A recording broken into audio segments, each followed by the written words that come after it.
What's up, y'all? It's me, Erica. What's going on? It's Thursday. Look at the beautiful sky. I hope everyone is doing well. I hope everyone is having a wonderful day. I hope everyone is getting the right people together today. Letting these know. So I guess some quick updates before we get into New Jersey Housewives. We're going to talk about New Jersey Housewives amongst the other things. So we could talk about Gervonta Davis. He turned himself in because not for choking his child's mother. Why? That was my child's mother. I would never hurt her. But actually, he did end up hurting her. He busted her lip and turned himself in because, and the police department have pictures. So he's about to be charged with some type of assault. So that's the word on the streets. So, I would never hurt my baby's mom. Let me tell you something, honey. Yes, they would. They would hurt their own damn mother. Okay. And then, Gayle King, it was interviewing Lisa Leslie, right? And this prompted some questions that I had yesterday on Twitter. But Gayle King was interviewing Lisa Leslie. And of course, I only saw the clip. I'm not really interested in Gayle's journalism or anything like that, so I really don't keep up with her too much unless there's a clip of something and then I watch it. You know what I'm saying? And Gayle and Oprah are BFFs, right? So she's sitting down with Lisa Leslie, and then she asked Lisa Leslie, how does Kobe's rape case, and how does she, as a woman and an athlete or something like that, how does she deal with that? And everybody, I think she answered the question, why is this traffic light on? Oh God. I think that's good that it's on because people don't know how to merge with these cars, but what are you gonna do? And Lisa Leslie answered the question well. I thought she did. I thought she answered it fair. Big ass truck, honey. They don't give a damn. Sorry, y'all. And she answered the question well. She said that, she was like, well, the girl never testified, and so the case was thrown out and this and that. Okay, and then so she's like, so that should be it. So that's what Lisa Leslie said.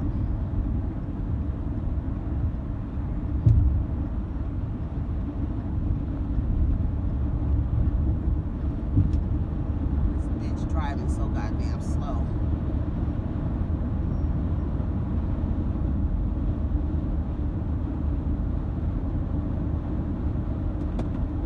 Let me get back over where I'm supposed to be. Bitch was driving so damn slow. And so, I thought Lisa Leslie answered the question, fair. I thought she did. So people were upset, right? Naturally, because it's Kobe. He just passed. It's only been a week. Here's Gayle King, friend of Oprah, asking, somebody about the legacy of Kobe Bryant, and should we discuss that in addition to all of the wonderful things that he's done since then. And a lot of people were upset, and I myself wasn't upset, more so than I questioned, like, why would she ask that? I didn't understand. I was confused, and I'm like, okay, so why would you ask Lisa Leslie that? And then I thought to myself, maybe Oprah and Gayle have some type of vendetta against black men. And I think it's really crazy too, because that's what I think. That's not what I think, but I'm wondering if that's what it is. You know what I mean? Because I know that people are charging Oprah with bringing down Harvey Weinstein, charging this black woman to do it. I had a question yesterday, if Oprah was a black man in the same exact position what would he be expected to do about Harvey Weinstein? Somebody online said maybe Oprah has holdings with Harvey Weinstein. That's the reason why she's not saying anything. Might be very strictly business. Me keep my mouth shut. Another thing is we may not know that she might be working on something, because Oprah has been abused by men at her formative years as a child and during her formative years, and really done wrong by men. And I don't know what Gail's story is. Maybe y'all know, but I don't know what Gail's story is. But I'm thinking, do they have a vendetta? Is there, what's going on against black men? And then I said to myself, can you blame them? Like, okay, so I don't understand why everybody is so confused as to why these two black women are continually talking against or bringing awareness to men who have harmed women in their past or currently, or harmed kids in their past or currently. What is their mission? What's their mission? And then I was like, that I mean, I didn't understand why Gail did it. I thought it was in poor taste. I really did, basically on timing. And then for her to seem like she's really so concerned, I think maybe Gail is looking for a clip or a news clip, because it is circulating now. So that's what we are talking about, is that particular clip. We're not even focused on the reason why she was interviewing Lisa Leslie. So it kind of overshadowed that. So I don't even know what Lisa Leslie has going on now. So I don't know why she's back in the spotlight right now. No clue. I'll have to look it up later. And then I saw a video of Snoop Dogg going around, and I said, let me listen to this. I thought, he had a silk scarf on. I thought it was something funny. I didn't know, I'm like, okay. And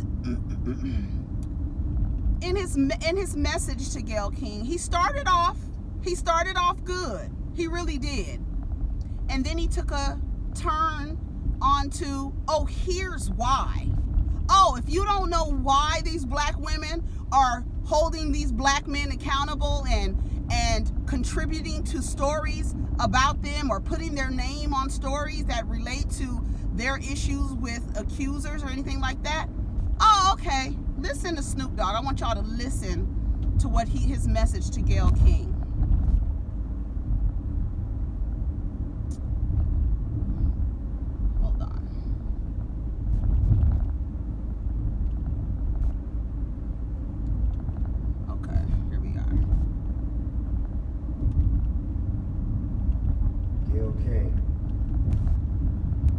Out of pocket for that shit. Way out of pocket. What do you gain from that? I swear to God, we the worst. We the fucking worst. It's not sweet. We expect more from you, Gail. Don't you hang out with Oprah? Why y'all attacking us? We your people. You ain't coming after fucking Harvey Weinstein asking them dumbass questions. I get sick of y'all. I want to call you one. Is it okay if I call her one? Now this is where I was like, okay, I get Funky it. Dog head bitch. How dare you try to tarnish my motherfucking homeboy's reputation, punk motherfucker. Respect the family and back off, bitch, before we come get you. Gayle King. Okay, I just want to hear it one more time. Out of pocket for that shit. Way out of pocket. What do you gain from that? So I was with him there. What do you gain? I didn't understand. We the worst. Now, that's where. We the fucking worst. We expect more from you, Gail. Why? Why do you expect more from Gail? And now all of a sudden it's we the worst.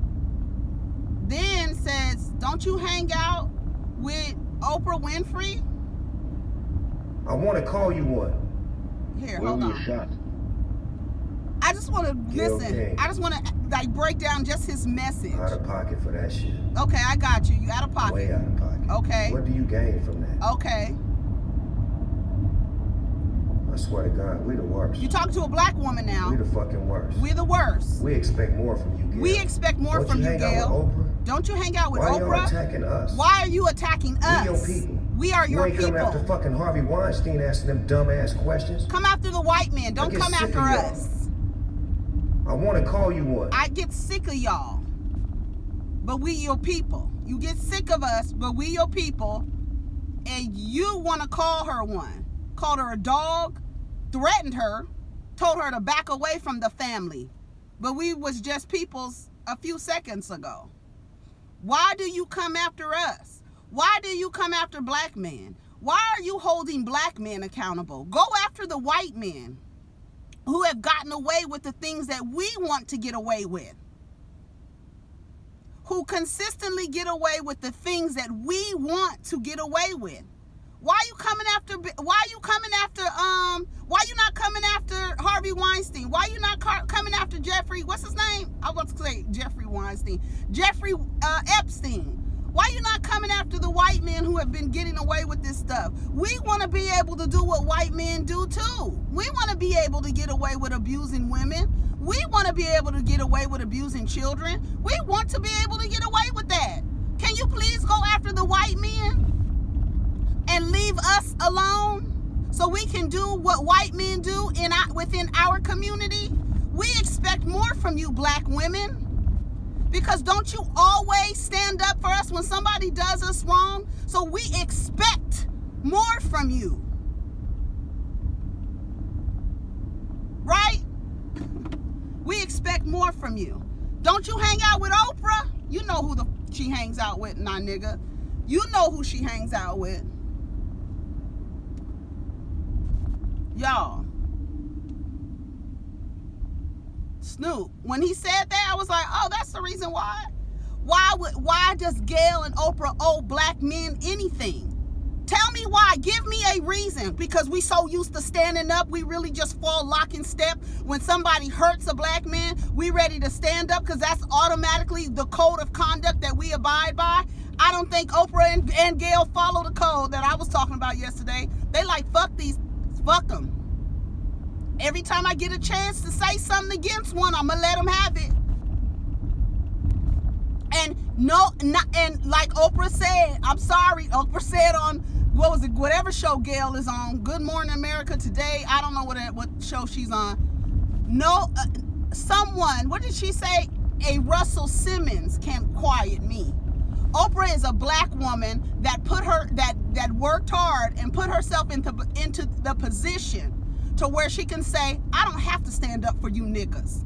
I don't have to. Y'all have abused me, have ridiculed me, have thrown me aside, have told me that I stand up for white women, have done all of these things. I can say fuck you, and you can say whatever you want about me. You can say I did this, I don't do this, and I don't do that. But I put myself in the position to say, now what? What you gonna do? I'm a black woman. And I'm powerful than all you niggas.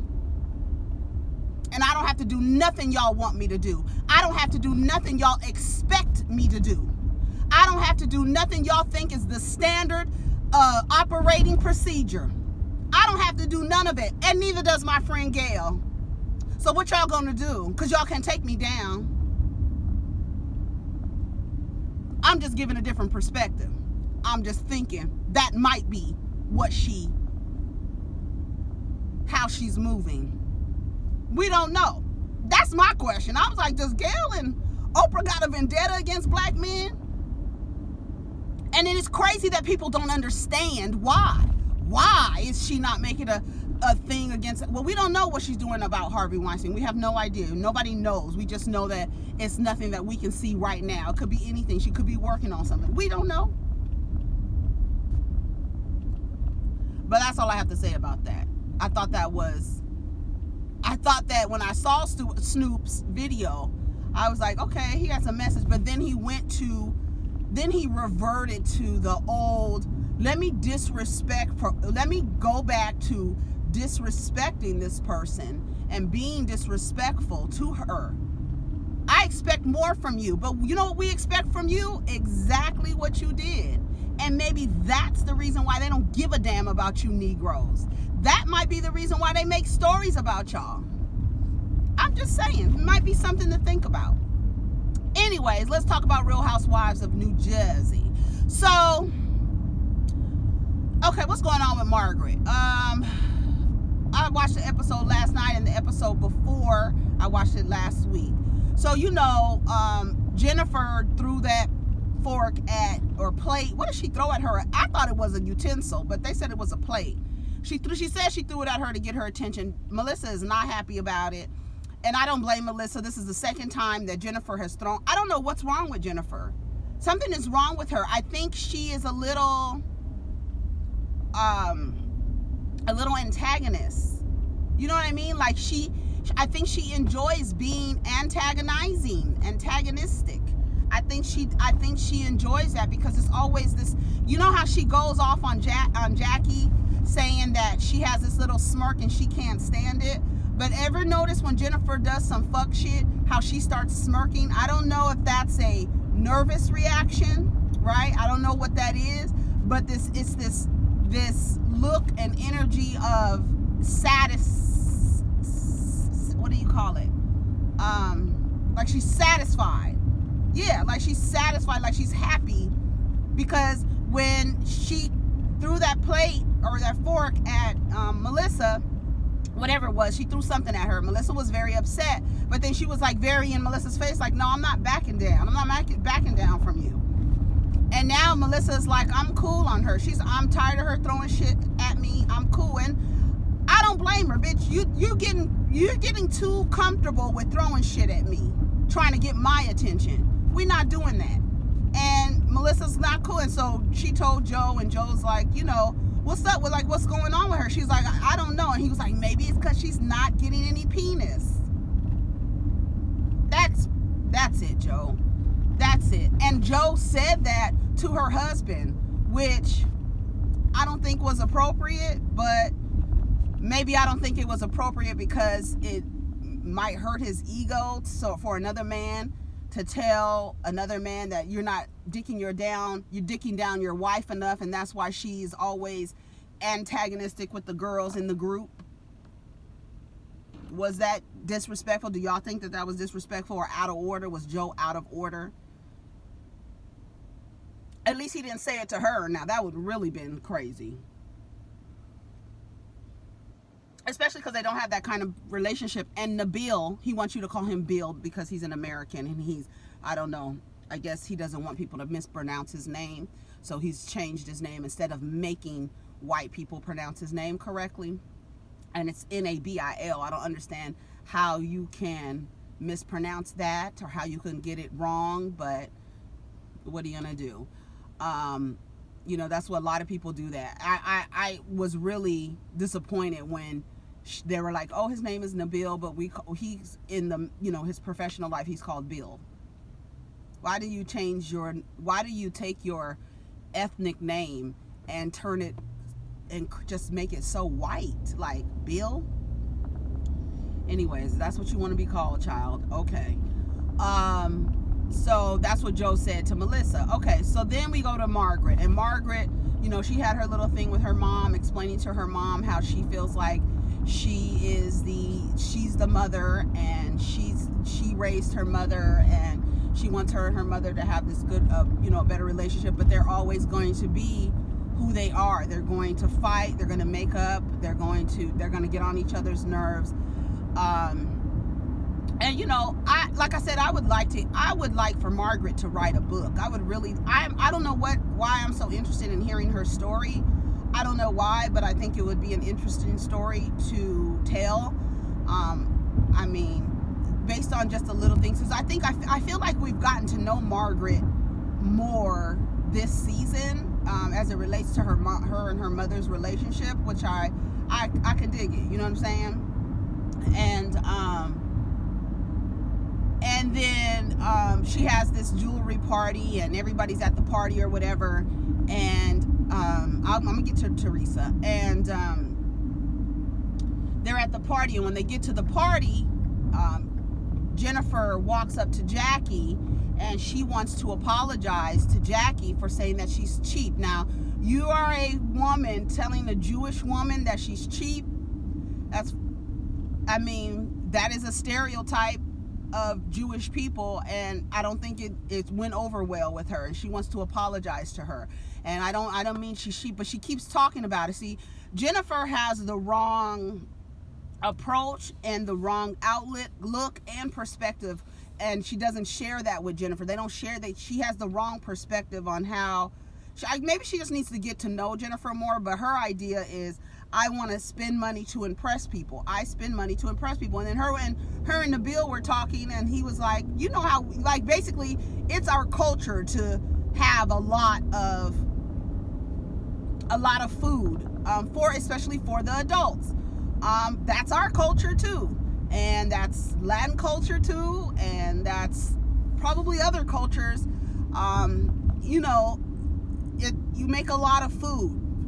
It's not just for the kids. There's gonna be, especially if it's just kids, like Nabil said, if it's just kids, I got it, Bill. If it's just kids, cool. Pizza, wings, a little fruit tray, a little vegetable tray. My kids will eat the vegetables. I really did. I have to pat myself on the back because they eat all the vegetables. I don't have no problem. They eat all the vegetables. So I can get it where he's coming from. He's saying that, well, that's what we're used to. She's not used to that. You got to get to learn other people. And when you broaden your horizons and get to know other people, you'll understand how other cultures operate, and then you won't make ignorant ass statements the way that Jennifer. She seems very ignorant. You know what I'm saying? Let me. Y'all doing the most on these freeways today. And then so she said she wants to apologize to her, so she goes and she sees Jennifer sees Jackie at the party. It was very awkward when she walked in and Melissa was there. Melissa was looking like I'm gonna speak, but I don't want to be around this girl. And that's what she said. She walked away. She was like, oh my God, that was awkward. But just like Melissa said, bitch, you're a grown-ass woman. If you want to apologize to me, walk up to me in the party and say, come here, Melissa, and let me talk to you real quick. Let me just have a word with you real quick. Whatever. And then hit her with the apology or whatever it is you want to say. But I see what Jennifer does that I don't like behind the scenes, and this is what I like. This is what I don't like. If you can't give somebody an apology without all of these disclaimers and these buts and however commas, then you don't need to be, you're not ready to apologize. If you don't feel like you were wrong, you're not ready to apologize. So your apology is going to come off fake. It's going to come off fake because you yourself don't feel like you did anything wrong. Well, she's cheap. I don't know what to say. I'm just saying. Yeah, but I'm going to apologize to her. But why are you apologizing when you really meant that? You meant that. Stop apologizing to her. You apologize for making her feel the way that you did, but you don't apologize for what you said because you meant every word of it. You really did, because every time you tell somebody you're going to apologize to her, you preface it with, but she's cheap. And I'm just saying, I just don't know. What am I going to do? She's cheap. I'm not used to that. I'm used to making food for everybody. All of this shit. Okay, girl, shut up with all that extra stuff. Either you apologize or you don't. And that's what it is. So when she gets up to Jennifer, Jackie's like, you should just have a shirt that says I'm sorry on it. So you can just be like, every time you walk up. Jackie was not here for it. Jackie is done with Jennifer, and so is Melissa. They're not here for it. But because of the way that the party ended in the Hamptons, Dolores, with her big ass, I love her ass. I'm sorry, y'all. Dolores' butt did she get her butt done, or is that natural? Her butt be moving. I'm like, yeah, girl, wait for your butt. Here it comes. Her booty be shaking every time. I be like, yes, Dolores. Every time the cameraman get a glimpse of Dolores' ass, I be like, yes, bitch. Her butt is so big. I don't know if she got it done, or I don't know if it's from working. I ain't never seen her work out. So anyways, so she says they're going to go to the Jersey Shore. So Melissa's like, I'm going regardless. That's where I'm from. Ain't nobody going to keep me from going to Jersey Shore because that's where the fuck I'm from. So they all gonna go. We're like, it's gonna be weird, it's gonna be strange. So we're gonna see what's gonna happen next week, because Melissa lets Jennifer know again. So Teresa, what else happened? I'm trying to think of what else happened. She didn't talk to Melissa. She thought, I'm talking about at the party, at Margaret's party. She didn't talk to Melissa. Joe says to Bill that, you probably need to give your wife some more dick. That's probably the problem. And that's been the running joke. Joe doesn't have that relationship with Nabil, and in their culture, more than likely talking about sex and sexual, experiences with your wife, it's not like the way Joe and Frank and Margaret's husband talk to each other. You know what I mean? If they're a little bit more conservative. You understand what I'm saying? Like, the lady won't even acknowledge that her own son is gay. You know what I mean? Like, well, he'll talk to God and all this other shit. They're very, anything as it relates to sexuality is very repressive. And it's like, don't talk about it. So he walked away and he looked uncomfortable. He did. He looked uncomfortable. Was he out of line? Is that locker room talk? You know what I'm saying? What maybe he was. Is he gonna say anything like, dude, don't talk about my wife like that? You know what I'm saying? Don't talk about, but Joe is very like, he's Joe, I don't think he meant any harm, really. I don't think Joe is as vindictive and evil as his sister. So anyways, they start off where they left off in the show, where Teresa and the girls are on their way to that ICE facility to see Joe. And they realize they forgot the birth certificates and the IDs. I guess she forgot her purse. So she calls the jail and asks them if she can just give them a copy. I guess somebody's going to text it to her, a copy. She calls Joe, and he was like, okay, I'm going to be at your house in 5 minutes. That's the thing that I love about that. Like, family like that. Like, you can call your brother real quick. He's going to come through for you. He's going to go to your house, get whatever you need, and send you whatever you need, no problem. I love that. I was just like, I wish I had that. I wish I had that. Anyway, so he goes and he sends her the thing. He goes to her house and he sends her the copies. They were able to see Joe.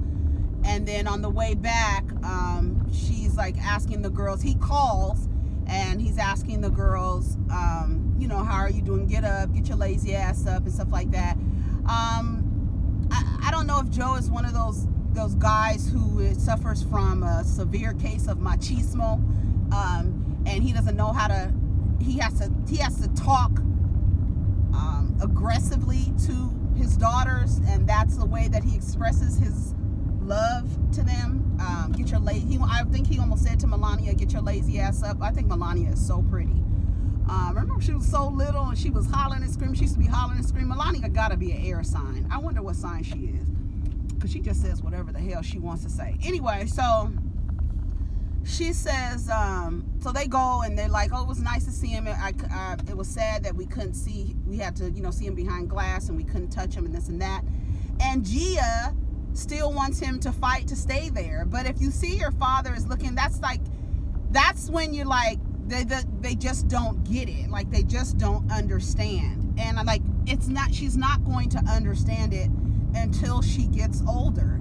She's not going to understand it until she has a little more life experience to be like, I really wanted my dad to stay in this disgusting environment where he was miserable, just for me, for my own selfish things, instead of letting him go. She'll understand when she gets older. So when they get back,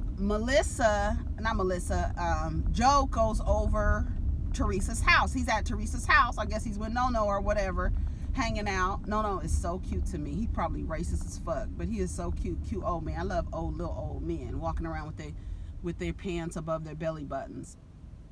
And she says, the girls go. She was like, oh, I'm going to get my hair done. Gia said she's going to get her hair done. So then she tells Joe that Joe Giudice told her that he feels nothing for her, and he wouldn't care if she found another husband or partner. And I think for her, I think performatively, is that a word? She needs to act like she's bothered by it. But I think internally, she's relieved by it. Like, okay, good, because I'm trying to fuck this pool guy that I went to elementary school with. You know what I'm saying?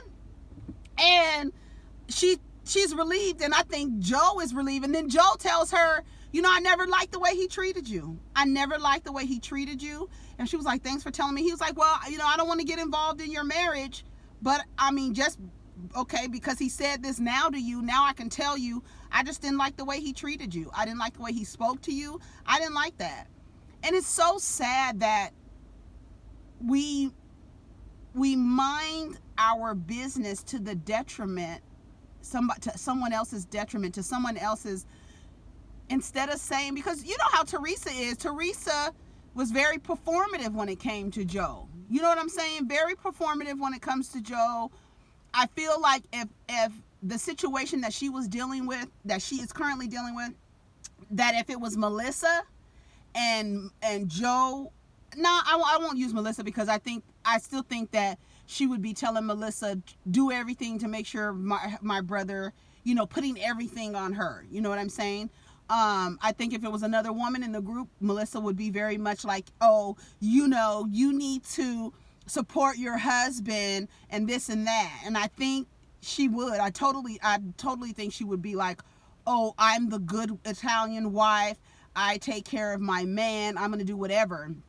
But I think 4 years, like Dolores said, 4 years away from somebody talking down to you and somebody verbally abusing you and talking to you crazy and stuff, 4 years without that, when they come back, you're not tolerating that. Nobody wants to hear that. She has a new sense of freedom that she's not used to. They both admitted they did not want to get married. Can you imagine? Oh my God. To be married as long as she is to Joe. Well, I know she filed for divorce. To be as married as long as they were, to be just this, I'm just this supportive Italian wife. I'm happy no matter what. Suffering the whole time. But you know, society tells you got to be this, and this. We expect more from you. You know what I'm saying? And a lot of the time it's to the detriment of the woman. All these sacrifices. You went to jail for this man, honey. No. No.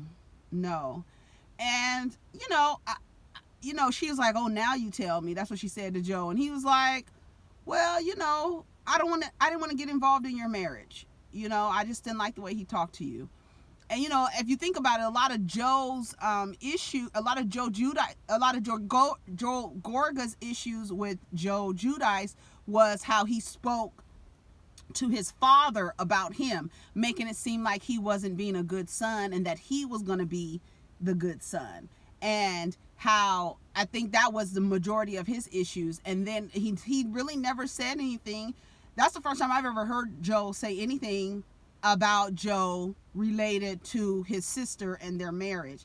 And it's unfortunate that he could not or did not feel comfortable enough or safe enough to tell his sister, you know what? I don't think that this person is good for you. I don't like the way he talks to you. Oh, Joe, she probably would have just brushed it off. That's how they talk. How Dolores and them said, that's how the men talk. That's not okay. That's not okay. Just because that's how it's done. A lot of traditions, a lot of things that we hold on to and call them traditions, they're not good. They're not good for the generations that to come, or it's just not good. It's not good. I don't even know how else to say it or what other words to use, but it's just not. Some of them are just not good traditions that we hold on to for the sake of calling them traditions, and that's pretty much it on the show. Next week they go to the Jersey Shore and they get into it again. Let me see if I missed anything. And they get into it again, and Melissa says something to Jennifer. And Jennifer's there again, like smiling. It's so weird. I don't know what her deal is. I don't know. But yeah, so yeah, that's the only thing that says Margaret has her 20th anniversary for her collection of jewelry. It was nice. It looked nice. She gave a nice speech. She said she forgot to thank her husband. She was like, "It's okay." He was like, "Yeah, it's okay." He's very supportive of her. That's the man she was cheating on her ex-husband. She was cheating on her ex-husband with this man. And she's still friends with her ex-husband, and they're also friends too. I don't know how they do that. I don't think, I mean, especially that because she was cheating. It would be different if we left and then I went and found this man. But this is the man I was cheating on you with. That's why Danielle, and Danielle is going to be in Jersey Shore. So you know it's going to be some bullshit. You already know. There's going to be some bullshit. Yeah, it says something in the water. That's what the next episode. And I think, I don't know, something's up with Jennifer. What do y'all think? Something's up with Jennifer. It's a little like, the little emoji, little devil emoji with the little smile. That's Jennifer. That's what I get every time. Like, I don't know if she's doing this shit on purpose. Like, let me rile these women up. You know what I'm saying? Let me press some buttons real quick. And then let me not apologize. I don't know what that's all about. But watch Jennifer. Tell me if y'all notice it. Every time she gets into conflict, she has this smile on her face. I don't know if it's a nervous smile. You don't know. But it looks very mischievous. That's what it is. Mischievous. And not so, well, yeah, she's a little antagonistic too. But it's like when she finally gets the reaction, she's like, like the bad seed. Or the good son. Remember the good son with Macaulay Culkin? He was going around making people feel like people were having accidents and he was killing folks. Little boy.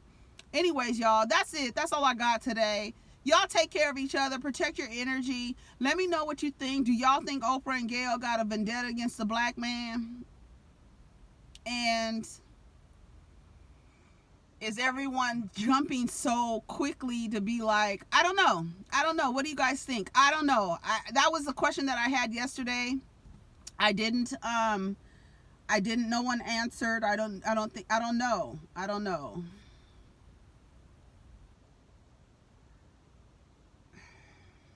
So I don't know. Okay. Anyways, I'll talk to you guys later. I was about to say something else, but I gotta go. All right. Talk to you guys later. Take care of each other. Protect your energy. We'll get down in the comments. I'll see you guys tomorrow. Peace.